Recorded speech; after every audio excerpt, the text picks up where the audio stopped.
90 రోజుల కోర్సు పూర్తి చేస్తే చాలు 100% ప్లేస్మెంట్ సపోర్ట్ తో సాఫ్ట్వేర్ జాబ్ మీ సొంతం. వెంటనే కోడ్ జ్ఞాన్ డెస్టినేషన్ ని సంప్రదించండి. Welcome to Suman TV. నేను మీ సుమన్ టీవీ నాగ్. కేంద్ర ప్రభుత్వం ఒక చట్టాన్ని తీసుకురాబోతున్నట్లయితే మనకు తెలుస్తుంది.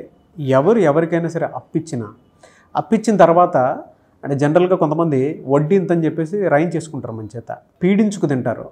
కొన్ని లోన్ యాప్స్ అయితే చాలా దారుణంగా ఉంటాయి. వాటికి సంబంధించినటువంటి వాటిలో ఒక చట్టాన్ని అమల్లోకి తీసుకురాబోతున్నట్లయితే తెలుస్తుంది. వాటికి సంబంధించినటువంటి పూర్తి వివరాలు ఏంటి అనేది ఈరోజు మనతో పాటు హైకోర్టు అడ్వకేట్ అలగిరి రవీంద్రనాథ్ గారు ఉన్నారు. అది వారి మాటలు తెలుసుకుందాం. Hello sir. హాయ్ అండి నాగరాజ్ గారు. సార్, కేంద్ర ప్రభుత్వం ఒక చట్టాన్ని అమల్లోకి తీసుకురాబోతోంది అనేటువంటి విషయం తెలుస్తుంది మనకి. ఎవరైనా అప్పిచ్చినా లేదంటే అప్పు తీసుకునేటప్పుడు తెలియకుండా కొంతమంది ఎలా అంటే వడ్డీకి ఎక్కువ రైన్ చేసుకుంటూ ఉంటారు. దానివల్ల తెలియకుండానే సఫర్ అయ్యేటువంటి సిచ్యువేషన్స్ ఎక్కువ చూస్తాం మనం. ఎలా అంటే కొంతమంది వడ్డీ కట్టలేక జీవితాన్ని స్పాయిల్ చేసేసుకుంటూ ఉంటారు. వాటి నుంచి ఉపశమనం కోసం ఎలాంటిది ఒకటి తీసుకురాబోతున్నట్లయితే తెలుస్తుంది. దీనికి సంబంధించిన పూర్తి వివరాలు ఏంటి సార్? అప్పిచ్చినవాడు వైద్యుడు అన్నది ఒకప్పటి నానుడి. కానీ నేటి ఆధునిక సమాజంలో అప్పిచ్చినవాడు తీసుకున్నవాడు ఇద్దరు కూడా శిక్షార్హులు అని చెప్తుంది నూతనంగా ఏర్పాటు చేసినటువంటి చట్టంలో. ఇది యాక్చువల్గా డ్రాఫ్టింగ్ తీశారు. Unregulated regular of lending regularities అని చెప్పి ఒక యాక్ట్ 2025 యాక్ట్ ప్రకారం సెంట్రల్ గవర్నమెంట్ ఒక డ్రాఫ్ట్ కమిటీ ఏర్పాటు చేసింది. ఇందులో లెండింగ్ అంటే అప్పు ఎవరెవరు ఇవ్వాలి, ఎవరు తీసుకోవాలి, అప్పు ఇవ్వడానికి ఉన్నటువంటి అర్హతలు ఏమిటి అన్నది ఒక డ్రాఫ్టింగ్ చేస్తూ ఒక ముసాయిదా ఏర్పాటు చేసి ఆ ముసాయిదాని పబ్లిక్ డొమైన్లో పెట్టడం జరిగింది. సెంట్రల్ గవర్నమెంట్ యొక్క పబ్లిక్ డొమైన్లో. దీంట్లో 21 సంస్థలు అంటే ముఖ్యంగా భారతీయ రిజర్వ్ బ్యాంక్, అదేవిధంగా state bank of India, LIC of India, అదేవిధంగా మరికొన్ని నాబార్డ్ ఒకటి, అలాగే society public societies, cooperative societies, ఇట్లా 21 సంస్థల తరపు నుంచి ఇవి రెగ్యులేటరీ అంటే ప్రభుత్వ యంత్రాంగం యొక్క ప్రభుత్వం యొక్క అజమాయిషిలో ఉన్నటువంటి అప్పు ఇవ్వడానికి అర్హత ఉన్నటువంటి సంస్థల లిస్టులో ఒక 21 లిస్టులు అందులో పెట్టడం జరిగింది. ఇంకా ఎవరెవరి ద్వారా అప్పులు తీసుకోకూడదు అన్నది కూడా ఒక డ్రాఫ్టింగ్ చేసి ఇది పబ్లిక్ డొమైన్లో పెట్టడం జరిగింది. ఇది కమింగ్ ఫిబ్రవరి 2025 ఫిబ్రవరి 25 కూడా ఇది ఆ పబ్లిక్ డొమైన్లో ఉంటుంది. దీని మీద ప్లెబిసైట్ అంటే ప్రభుత్వం ప్రజల నుంచి కొన్ని రెజల్యూషన్స్ తీసుకోముందు ప్రజల యొక్క అనుమతిని తీసుకోవడం అని చెప్పి పబ్లిక్ డొమైన్లో పెట్టింది. ఎవరైనా ఉంటే కూడా దానిలో కంప్లీట్గా మనం అప్డేట్ చేసుకోవచ్చు మన యొక్క ఒపీనియన్స్ని కూడా. బహుశా ఈ కమింగ్ నెక్స్ట్ సెషన్స్ మార్చి ఏప్రిల్లో కూడా ఇది సెంట్రల్ గవర్నమెంట్ యాక్ట్గా కూడా రూపకల్పన చేసే అవకాశం ఉంటుంది. దీని ప్రకారం ఈ డ్రాఫ్టింగ్ కమిటీ ముసాయిదా 99% ఇదే రేపు ఫైనల్ లిస్ట్ అయ్యే కూడా అవకాశం ఉంటుంది. సో ఈ చట్టం ఏం చెప్తుంది అంటే ఎవరైనా సరే ఇప్పుడు నేను చెప్పినటువంటి ఈ 21 లిస్టులో ఉన్నవి కాకుండా లేదా ప్రభుత్వం ద్వారా అనుమతి పొందినటువంటి ఏవైనా సంస్థలు కాకుండా ఏజెన్సీలే కాకుండా వేరే ఎవరైనా వ్యక్తి ముఖ్యంగా అప్పు ఇవ్వడం నేరం, అప్పు తీసుకోవడంలో రికవరీ చేయడంలో కూడా ఏదైనా బలవంతంగా ప్రయోగాలు చేసినా, ముఖ్యంగా ఆ వ్యక్తి ఇంటికి వెళ్ళినా అదేవిధంగా ఆయన్ని ఫిజికల్ హెరాస్మెంట్ చేసినా, మెంటల్ హెరాస్మెంట్ చేసినా 3 సంవత్సరాల నుంచి 7 సంవత్సరాల వరకు కూడా ఒక శిక్ష ఉంటుంది అని చెప్తూ ఆ యొక్క ముసాయిదా కమిటీలో ఆ చట్టంలో కూడా చెప్పడం జరిగింది. ప్రధానంగా ఏంటంటే గ్రామీణ ప్రాంతాలు, పట్టణ ప్రాంతాల్లో చాలామంది ఏం చేస్తారంటే డైలీ ఇంట్రెస్ట్లు ఉంటాయి. డైలీ ఇంట్రెస్ట్లు అంటే మార్నింగ్ ఒక 1000 రూపాయలు ఇచ్చుకుంటూ, ముఖ్యంగా వెండర్ షాప్స్లో మార్నింగ్ 1000 రూపాయలు ఇంట్రెస్ట్కి ఇస్తే అందులో 100 రూపాయలు కట్ చేసి 900 రూపాయలు మాత్రమే మరలా ఇస్తారు.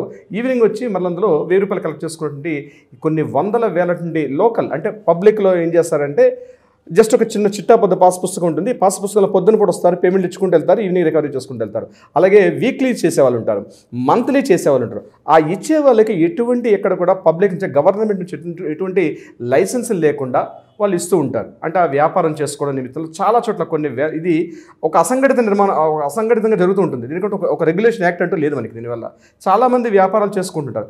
ఒకవేళ అమౌంట్ పే చేయకపోతే, ఇన్ టైంలో ఇవ్వకపోతే, మార్నింగ్ ఇచ్చి ఈవినింగ్ కానీ ఇవ్వకపోతే ఖచ్చితంగా ఒక గూండా ఏజెంట్ చేస్తూ వాళ్ళ మీదకి ఫిజికల్గా దౌర్జన్యానికి వెళ్తారు, కొట్టడానికి వెళ్తారు. కొంతమంది గుండాగిరి చేస్తారు, వాళ్ళ ఆస్తులను స్వాధీనం చేసుకుంటారు. ముఖ్యంగా ప్రామిసరీ నోట్ రాసుకోవడం అంటే ఆ యొక్క టెన్షన్ భరించలేక చాలామంది బలవన్మరణాలు కూడా పాల్పడిన సంఘటనలు చాలా ఉన్నాయి.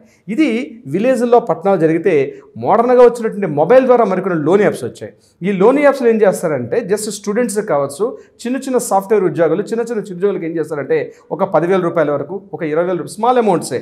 ఈ స్మాల్ అమౌంట్ ఇన్ టైంలో ఇవ్వకపోతే వాళ్ళ యొక్క ఫ్రెండ్స్ సర్కిల్లో కానీ లేకపోతే వాళ్ళ పేరెంట్స్కి కానీ వాళ్ళ ఫ్యామిలీ సర్కిల్స్ కానీ వీళ్ళందరికీ చెప్తూ చాలా హెరాస్మెంట్ చేస్తారు. ఇంటికి వెళ్ళి కూర్చుంటారు, గూండాగిరి చేస్తారు, దౌర్జన్యాన్ని కూడా దిగుతారు. మనం ఇటీవల కాలంలో కొన్ని సంఘటనలు చూసినప్పుడు ఏంటంటే ఆ భయానికి కొంతమంది ఆ లోన్ యాప్స్లో కొన్ని వందల కేసులు మనం చూసాం.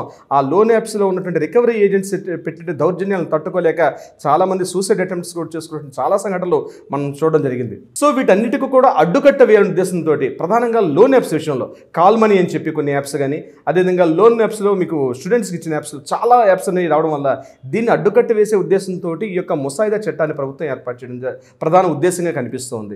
దీనివల్ల ఎంతవరకు ఉపయోగపడుతుందంటే ఎవరికైనా లోన్స్ కావాలనుకుంటే ముఖ్యంగా మనకి పావలా వడ్డీతోటి ఏర్పాటు చేసుకుంటే డ్వాక్రా మహిళా సంఘాలు కావచ్చు, అదేవిధంగా మనకు ఉన్నటువంటి ఈ మహిళా సహకార సమాఖ్యలు, అలాగే పాల డైరీ ఉత్పత్తుల వాళ్ళకి ఏ సంఘానికి ఉంటే ఆ సంఘానికి సొసైటీలు, సహకార సంఘాలు ఇట్లాంటి చాలా ఏర్పాట్లు రుణాలు ఏర్పాటు చేస్తుంది ప్రభుత్వం. చాలా యంత్రాంగం పనిచేస్తుంది.